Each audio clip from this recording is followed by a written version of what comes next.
The News by Neil Postman.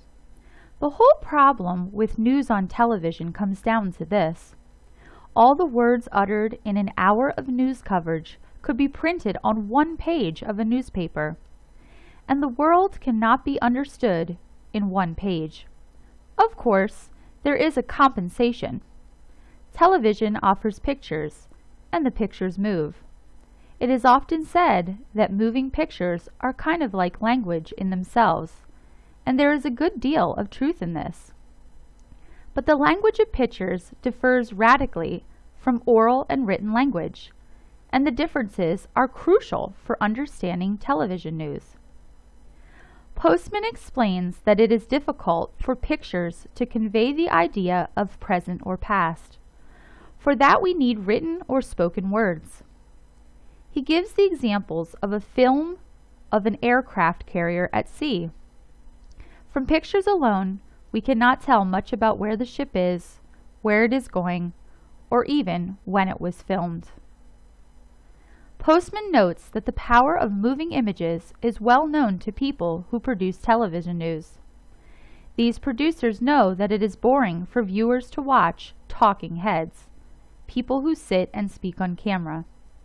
On film, a good actor can talk and use small facial movements, and the image fills the screen in a dramatic way. This is because the huge movie screen makes everything seem larger than life. The television screen is smaller than life. It occupies about 15% of the viewer's visual field, compared to about 70% for the movie screen. It is not set in a darkened theater, closed off from the world, but in the viewer's ordinary living space. This means that visual changes must be more extreme and more dramatic to be interesting on television. A narrowing of the eyes will not do. A car crash, an earthquake, a burning factory are much better.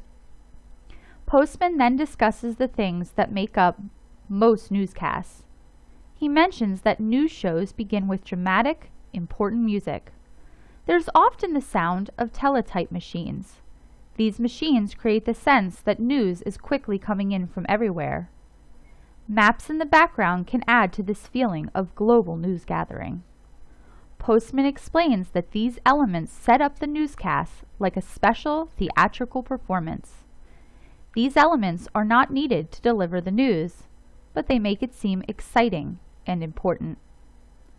According to Postman, the people seen in the broadcast add to this impression. The most important person is the news anchor, the man or woman at the center of all the news. Postman notes that news anchors are expected to seem confident and reassuring and perfectly in control as the broadcast goes on through story after story. While the form of a news broadcast emphasizes tidiness and control, its content can best be described as chaotic. Because time is so precious on television, because the nature of the medium favors dynamic visual images, and because the pressures of a commercial structure require the news to hold its audience above all else, there is rarely any attempt to explain issues in depth or place events in their proper context. As an effective television news story, Postman gives the examples of a bleachers collapse in South America that hurts hundreds of people. It is more interesting to watch than Congress voting on a new budget. And so, the bleachers collapse gets more airtime. Walter Cronkite, a revered figure in television and anchorman of the CBS Evening News for many years, has acknowledged several times that television cannot be relied on to inform the citizens of a democratic nation. Unless they also read newspapers and magazines, television viewers are helpless to understand their world, Cronkite has said. Postman admits that all forms of journalism give surface coverage. However, he notes that newspapers or magazines at least allow readers to choose which items they will read and in what order. This is not the case with television. All viewers see the same news items in the same order. Also, Postman notes that some of the most important problems, which affect millions of people, are the hardest to understand. A newspaper can give more information so that those who can understand all the details can be informed. This is impossible on television. Another severe limitation on television is time. There is simply not enough of it. The evening news programs at CBS, NBC, and ABC all run for 30 minutes, 8 of which are taken up by commercials. No one believes that 22 minutes for the day's news is adequate. Postman tells us that the networks have all tried to increase their evening news to an hour. However, their local stations did not want to give 30 additional minutes to the national broadcast because this half hour is very profitable for them. The result is that the evening news must try to do what cannot reasonably be done: give a decent account of today's events in 22 minutes.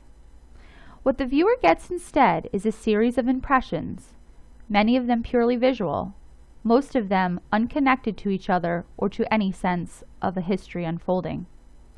Taken together, they suggest a world that is fundamentally ungovernable, where events do not arise out of historical conditions, but rather explode from the heavens in a series of disasters that suggest a permanent state of crisis.